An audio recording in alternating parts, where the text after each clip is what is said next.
నేను నిన్ను నడిపిస్తాను, నేను నిన్ను నిలబెడతాను. నా మాట చొప్పున చేయటానికి నీ మనసుని బలపరుచుకో, దృఢపరుచుకో. నేను విడిచిపెట్టమన్నదాన్ని విడిచిపెట్టు, నేను చేపట్టమన్నదాన్ని చేపట్టు. నువ్వు ఎందుకు నిలబడవో, ఎందుకు గెలవవో, ఎందుకు రాణించవో, ఎందుకు వెలగవో నేను చూస్తా. నా మాట చొప్పున చెయ్యి, నా మాట చొప్పున చెయ్యి, నా మాట చొప్పున చెయ్యి. కానీ నువ్వు చేయవు. నీ మాట దేవుడు వినాలన్న వ్యవహారమే తప్ప దేవుని మాట నువ్వు విని దేవుని మాట చొప్పున చేద్దామని నువ్వు తీర్మానం తీసుకుని అడుగులు వేసేది తక్కువ. దేవుడు అంటాడు, ఎందుకు నీ వైఫల్యం అంటే నా మాట చొప్పున చెయ్యని కారణం చేతనే.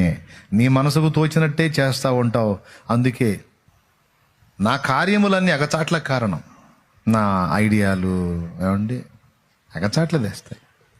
నీ మార్గములు, నీ మాటలో నేను కానీ ప్రయాణం చేస్తే అవి నాకు క్షేమకరములు. నీ హస్తములే నన్ను గెలవని, నీ చేతుల్లో నన్ను ఓడిపోని. దేవా, నేను ఎప్పుడు నిన్ను గెలవద్దు ప్రభా, నిరంతరం నీవే నన్ను గెలుచుదువుగాక, నీవే నన్ను గెలుచుదువుగాక. నిరంతరము దేవా నీ చేతిలో నేను ఓటమి పాలగుదునుగాక, ఓడిపోవుదునుగాక. ఇదే జరుగునుగాక, ఇదే జరుగునుగాక. ఆమేన్, ఆమేన్, ఆమేన్, ఆమేన్, ఆమేన్. ఇది మన హృదయ వాంఛై ఉండాలి బిడ్డ. మనం గెలవద్దు దేవుణ్ణి.